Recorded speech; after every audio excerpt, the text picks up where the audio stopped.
11. Okay, so this is gonna be the first video where my mic, I don't have it plugged into this computer, and because I'm using a mouse now, it's gonna be much easier to go through information and just talk about what needs to be mentioned. So, without further ado, let's get into the update. So, it's been about 2 weeks since the last update I made, so things have changed, at least nationally and on a regional basis. So, when the last time I spoke in early February, well, closer to mid February, I believe I was speaking around this time, we only had data from the first, if mouse would be steady. Only had data from around the first of the month, so the average nationally was high because the cutoff for high and moderate is 4.5 points on the COVID scale. But the main story at that time that I was speaking about was mainly extremely high flu, which, if we look at the CDC overview here, to look up, right now, this could possibly be, or is looking to be, one of the worst flu seasons in the past 25 years, although people aren't really doing much about it because people don't know or they honestly don't care. So, looking at the seasonal flu activity across all ranges has been pretty high. The amount of flu deaths this year in composition with hospitalizations inside all age brackets has been very high this year compared to last year and years before. So, high across all ages is just a general summary.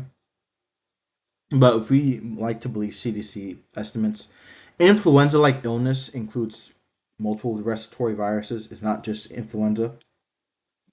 So, but if we're going to lump them all together, influenza like illnesses across all ages, around 78% of people who come in to a doctor's office, for example, which is believable because if you add on RSV, COVID, and all these other infectious diseases that can resemble flu like symptoms but are not influenza, if you add that all together with influenza, around 7.8% at peak value makes sense. Hospitalization rate is 22.7. This is considered a high hospitalization rate. So 22.7 out of 100,000 people. So that would roughly be, if I had to use a calculator, I believe this would be around 30,000. I don't want to be wrong though, so I need to use a calculator. And flu deaths across all ages, an average at peak week value is around 3%. So I believe that was about 1,000 deaths a week confirmed, not estimated, confirmed. Because usually during most flu seasons, you get about 12,000 deaths confirmed, but then an estimate will come out usually from the CDC to boost those numbers up to account for stuff that they missed.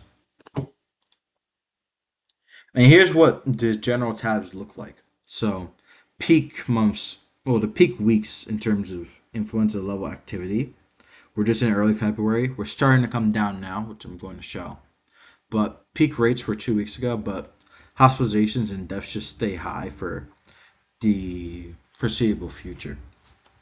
Simply because Simply because deaths tend to lag behind infections by at least a few weeks because people who get infected with a virus or a pathogen, they have to get infected first and then they have to go through a symptom period, and then usually around a week or two is either begin recovering or they get worse, and then we get in the path towards death usually. So down here, the CDC usually determines the severity of flu season by influenza-like illness, not necessarily flu itself, testing for it specifically. But I can also show wastewater data here. So they segment to low, moderate, high, or very high. So if we're looking at this, I'm trying to understand what I'm reading here.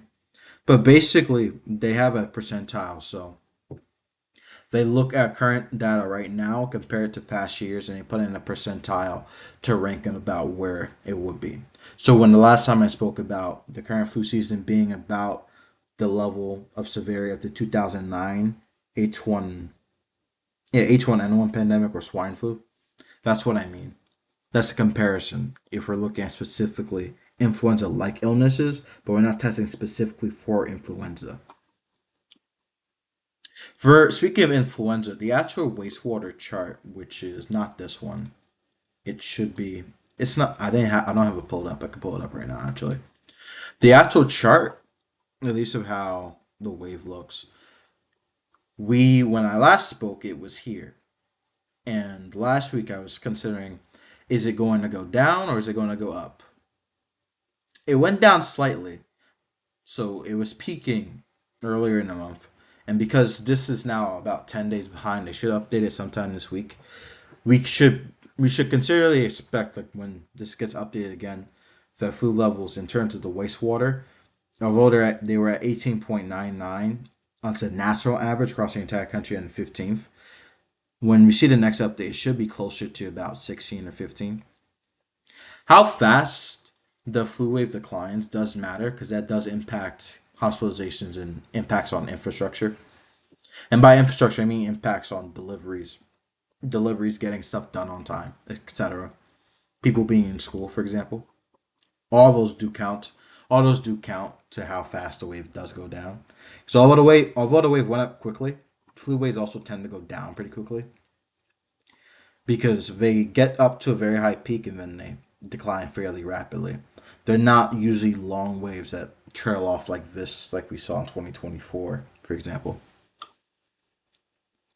So, good news is flu is going down. That doesn't mean to let your guard down at all because half of infections in any given disease wave happen as the wave's going down. So, we're still very high in transmission. It's just that you're starting to go down now. You're not going up and up. You're starting to go down, but you're still nowhere near where it would be flu. The chance of you actually contracting the flu in a meaningful way is very low. We're not here yet. Once you're here, the chance of you getting it in the summer is pretty much very low. Where the chance of you getting it's pretty much almost non-existent, unless you're probably traveling to the southern hemisphere, in which case you'd be entering their flu season. So that's the flu part of the update. I was looking at I was looking at tweets about the genetic reassortment, maybe whether the current flu wave can be blamed on genetic reassortment. It's probably a mix. It's probably somewhat that because not every single flu sequence that we got was within a particular category. Some jumped across, so it's likely that there was some sort of genetic reassortment that helped with the flu wave, in addition to probably some viral interference like suppressing COVID, for example, after it's already done its damage. So those two things probably combine to give us this flu season, in addition to the lack of people doing anything to actually prevent infectious disease because they either don't want to or they haven't been told how to do it or they lack resources, for example. So I'll do an actual bird flu update specifically later on. But on, I guess, like a state by state basis, we'll use Alabama as an example. Their flu wave started earlier than the national average, and then they had a brief decline here, and then they had a large surge right afterward. Some states may be different, but now they're starting to tank in their values now, as they probably hit critical mass where flu's not going to be able to infect as many people because it's already infected most of them who could get infected, and now it's starting to trail off. Also helps that because it's also getting warmer outside in many places compared to just a few weeks ago, more people are going to be outside and not crammed indoors next to each other where it's easiest to spread illnesses. So that's just Alabama. We could look at another state that's not related to it. So we can look at Minnesota, for example. And Minnesota's it's not a similar thing. They started right around with the national average, but they went up pretty much quicker. They went up quicker and didn't have a lull in between. They had this slight plateau right in this region, but compared to the national average, Minnesota's high went higher, but now they're starting to come back in line, where they might shoot past and go under the national average simply because they had a higher peak. So Minnesota's flu wave may be sharper than other states would be. Now, in terms of a map, at least of current data, this will be updated probably sometime this week or early next week.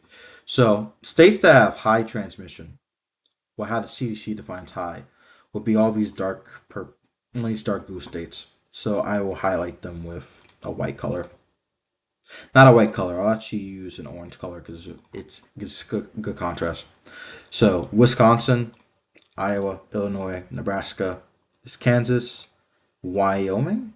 Yeah, this is Wyoming, Washington, Oregon, Ohio, Maryland, Delaware. They all have very high transmission, as well as Maine, Vermont, and Massachusetts. If I were to scroll down here, I think if I blank it out, it's much easier to tell. So yeah, all the states I just marked have high transmission, including Oklahoma.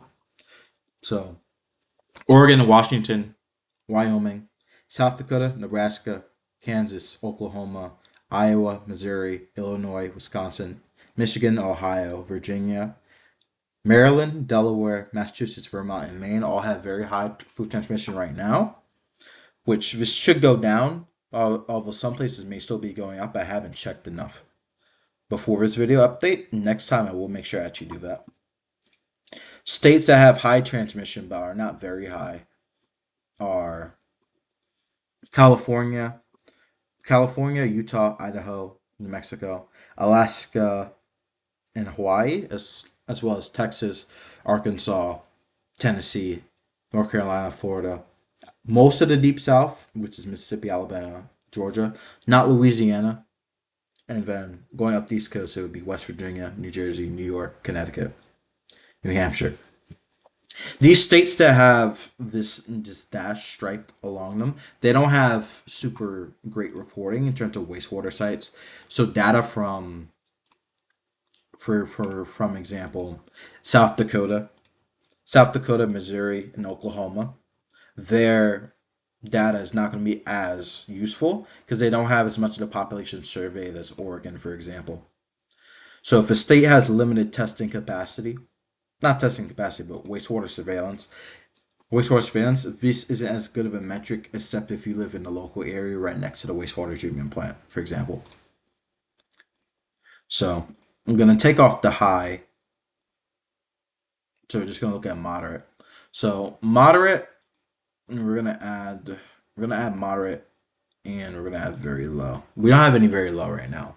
But the moderate to very low states under flu transmission are Nevada, Arizona, Colorado, Louisiana, South Carolina, Indiana, and Pennsylvania, as well as Rhode Island. In some places in these states, transmission may be higher.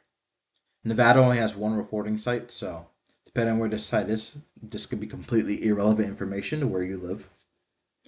Whereas other states like Colorado, they have 20 sites where it's going to be much more accurate to where you're actually living if you can figure it out. So if you know what part of the state you're in and how close a wastewater treatment plant is to you, or whether it actually serves your area, that can actually tell you, okay, this transmission, that's what the transmission in my community is currently like, versus if you just have one site in a state where it's not actually going to be that useful to you. So that's flu. We'll move on to the COVID now, because I actually do want to talk about why we're seeing this plateau here where yes, it's decreasing, but it's not really decreasing. It's more holding, it's a little too big for me. It's more holding steady. It's not decreasing per se. So we're hovering around this high to moderate line, coming off of a high peak, but not as high as the summer wave, and definitely not as high as last winter's wave, simply because there's no new variant, as I mentioned in the last video, that's divergent enough genetically to really change the landscape, the immune landscape here. So we don't have that right now. So that's one factor. High flu is also another factor with viral interference.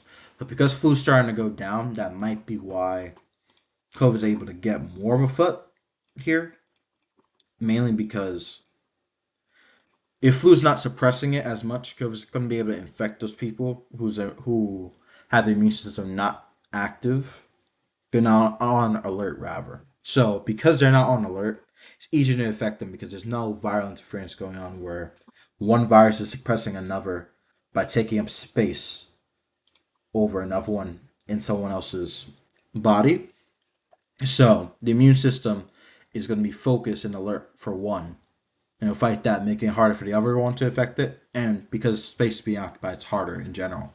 But because flu's going down, it's going to allow COVID to have a better time getting back in shape.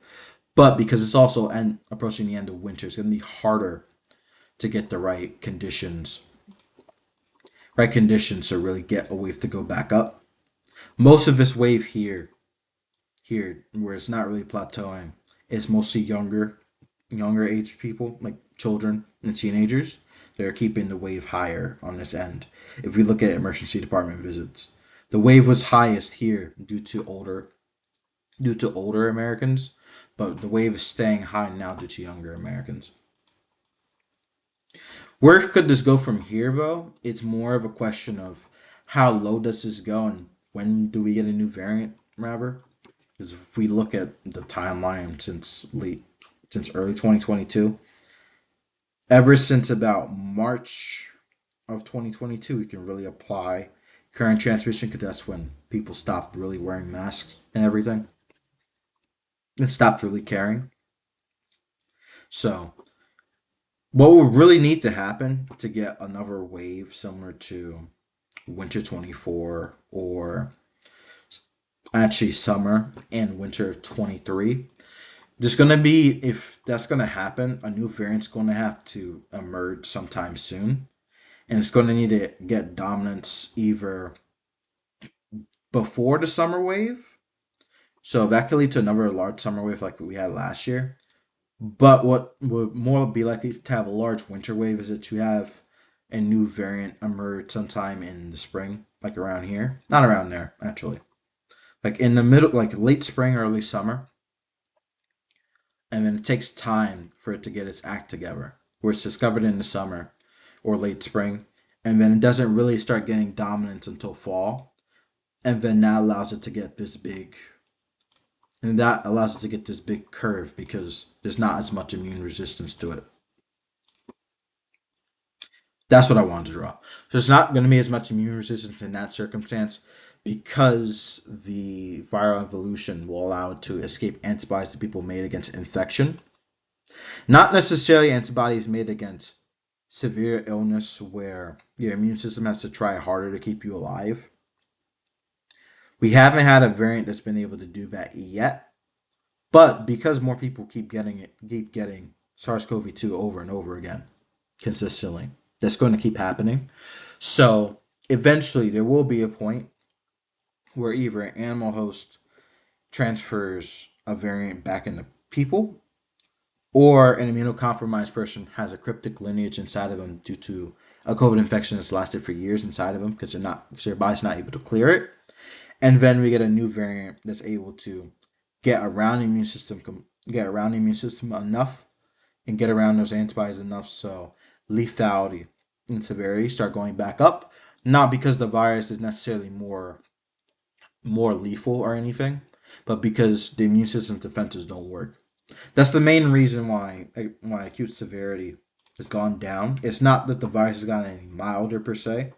It's more because the immune system has had experience fighting COVID, even though it gets exhausted by it and allows all these other diseases to whack people right after they had it. Because those antibodies do provide some protection against severe illness where it doesn't get bad enough where you need a strong immune response to crush it.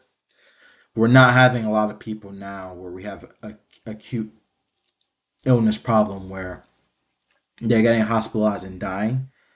The main problem now is people are catching COVID. They're developing long-term issues from it that they're not connecting to it because they either don't know or they don't want to know. And then that's affecting industries like aircraft, people driving, or people's ability to remember things, for example. And also people's ability to exercise, heart problems. That's more what we're looking at now, not necessarily a high death rate. So death rate is not necessarily high. It's not necessarily high, respectively speaking, to where we were, even though it's still high in absolute terms. However, what's more likely is long-term chronic illness versus death. It's more about what we're looking at. So, just as a map update, because this might be a little boring for people, in most states, the situation's looking pretty decent. Simply because a lot of these states had a large summer wave, so it's harder to infect a large amount of people in these states.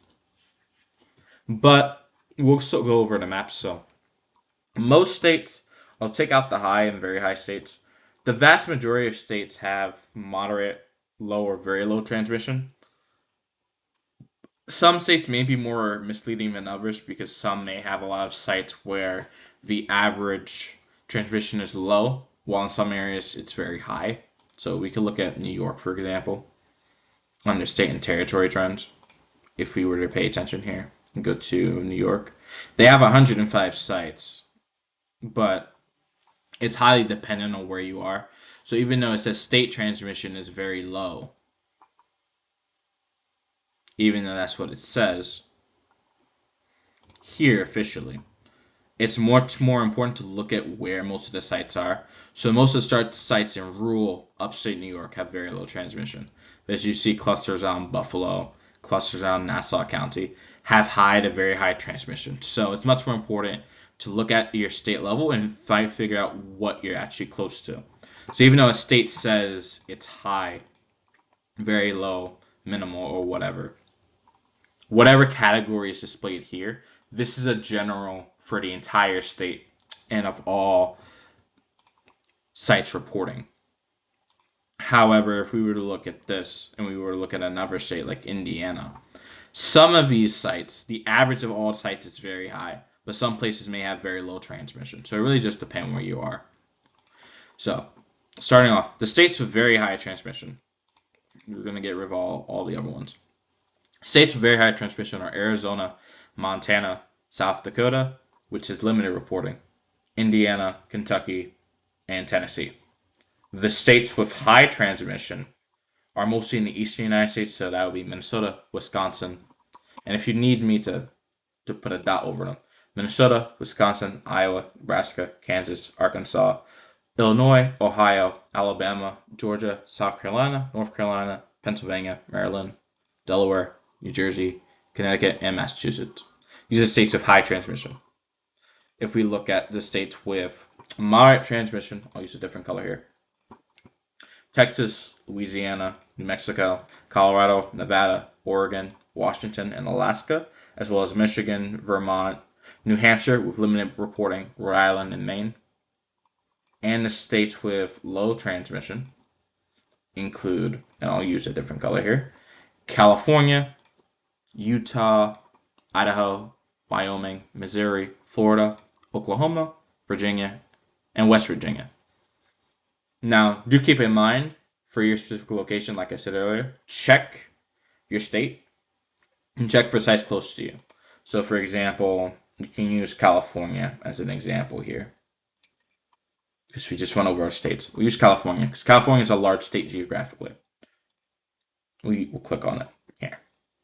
So, while it says low overall, a lot of these low counts that you see that contribute to this overall low number concentrate in the Central Valley.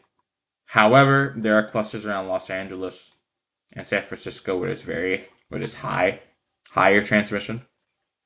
So it's much more important to look at these when you zoom in and see exactly who's being served, how many people are from each watershed. So it's more important to look closer at the region that you're in. But I will indeed say California's had a low COVID wave over the winter because they've had a large summer wave. They had a very large summer wave. And because there's no new variant to compensate for this, the wave in this state is low in comparison. Whereas in the Midwest, it was very high. And it still doesn't eclipse last year's winter, but it's still very high where it's around summer's levels in the Midwest for pretty much the entire winter. In states in the West and South, it's different because they have large COVID waves over the summer. But because they had them over the summer, and because their winters are milder, so more people are usually outside, transmission in those states is lower than what it would be in the Northeast and in the Midwest. Finally, we'll look at RSV. And RSV, I haven't looked at this too much, but generally, good news compared to previous years. The wave is lower. A decent amount lower than where it was over the past two RSV seasons. These RSV seasons were actually quite severe. This one's not as severe in terms of transmission and also hospitalizations, but still not as severe in quotation marks. In quotation marks doesn't mean it can't be severe for you, so that's something you have to keep in mind. The downward trend is not as sharp as these other years, though. The downward trend has been more flat, where it's more of a gradual slope down. But where we are right now, we can gauge, well, not right now, but about 10 days ago, 6.38. The last time we were around that number was in early December. So we're at a point where we're at low levels coming out of moderate, but we're slowly going down. And RSV should become less of a problem as winter ends and spring comes in. That should be the same general thing with flu. The only other virus that's really a year-round virus is COVID. So this is more of a year-round thing. This is a year-round thing, whereas influenza and RSV are not year-round pathogens because there are numbers too low during the summer to actually produce infectivity because the viruses dissipate before people start crowding more indoors due to heat outside. So that's the general overview of what we just did. General overview of what we just did. So the last thing we'll look at norovirus nationally. Now, nationally is actually pretty high. Last time I checked, but the norovirus wave this year has been pretty high compared to other years.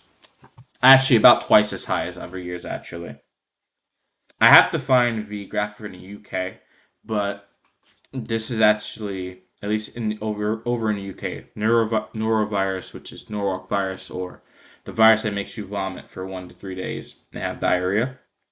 That you usually get from food poisoning, or you can inhale it from breathing in vomit.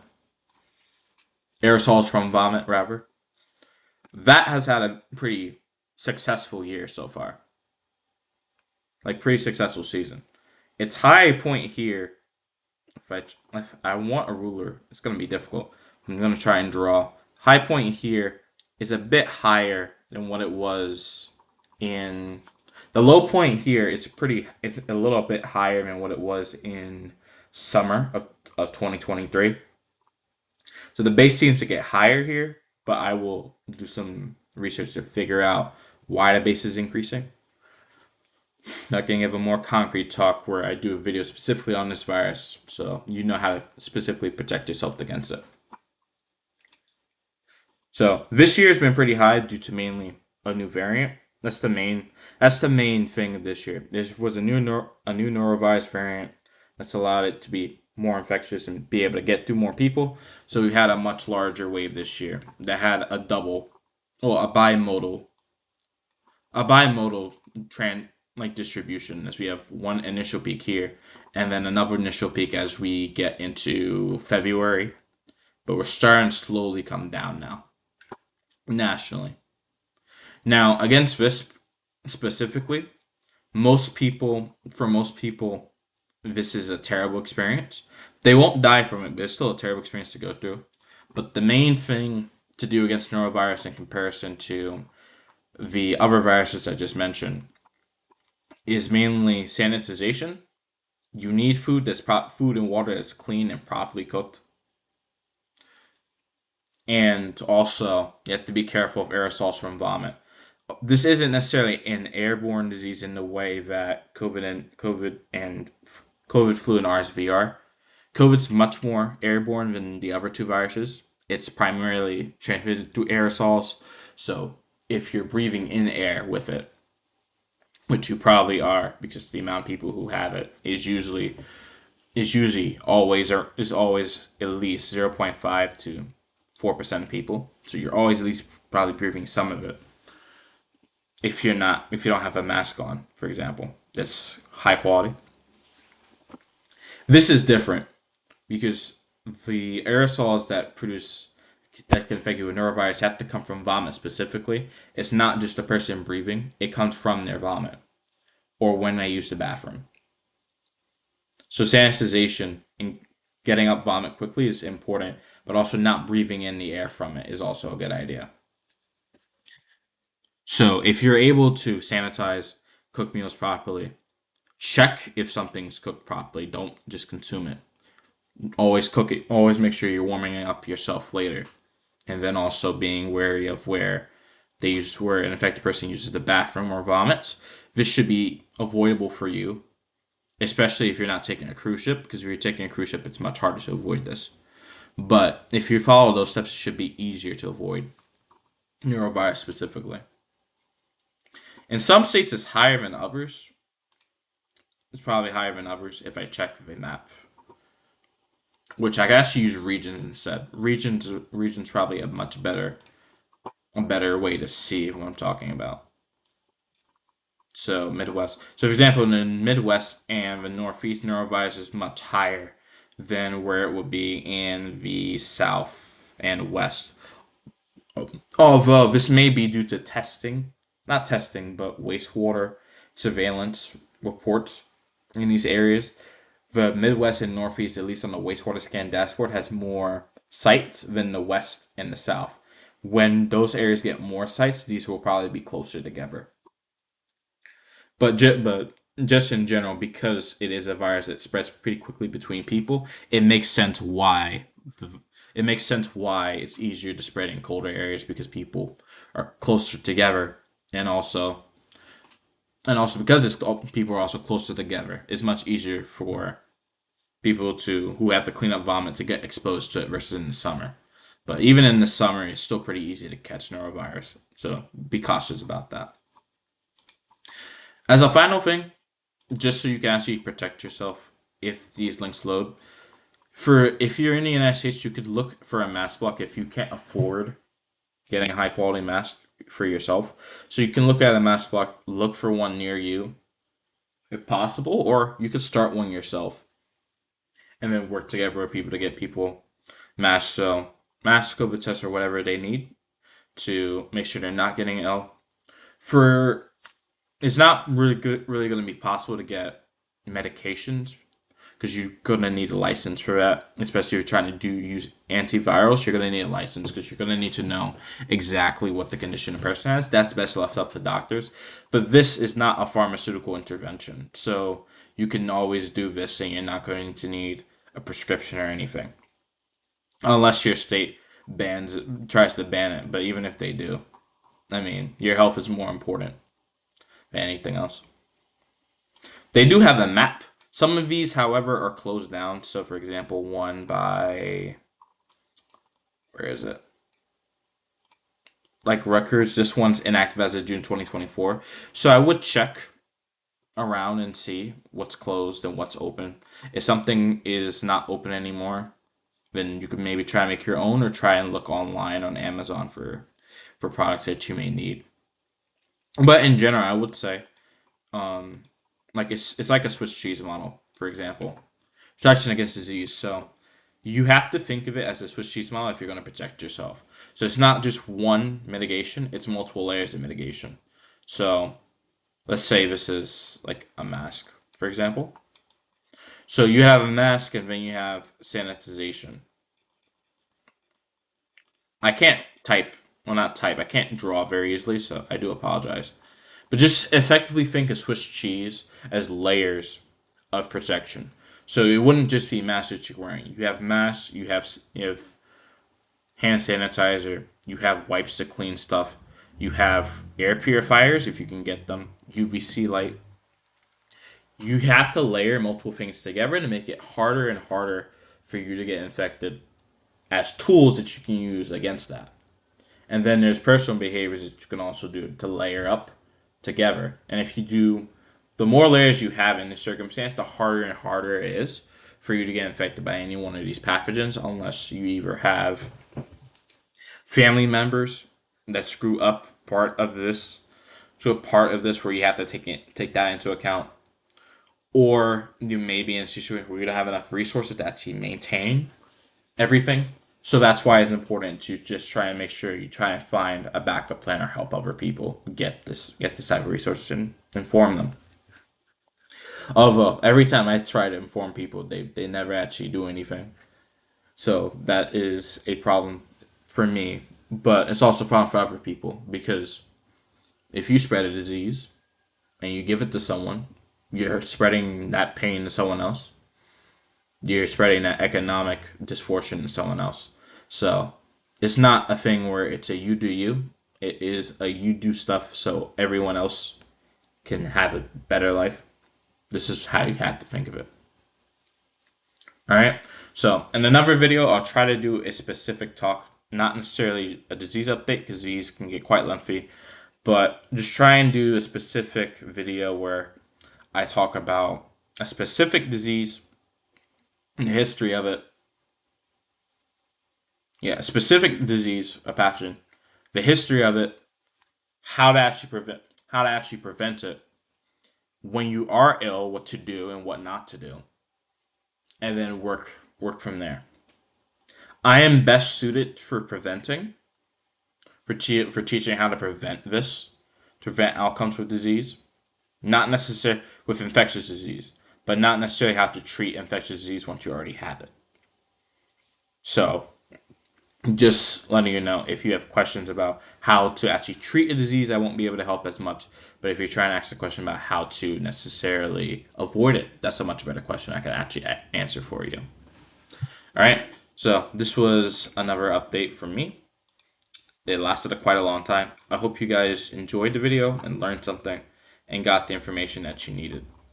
As a closing off to the video for specific updates for those looking at COVID only, not COVID only, but if you want exact numbers, on the JP Wellham, the February 21st update, which is quite recent, 440,000 new infections a day.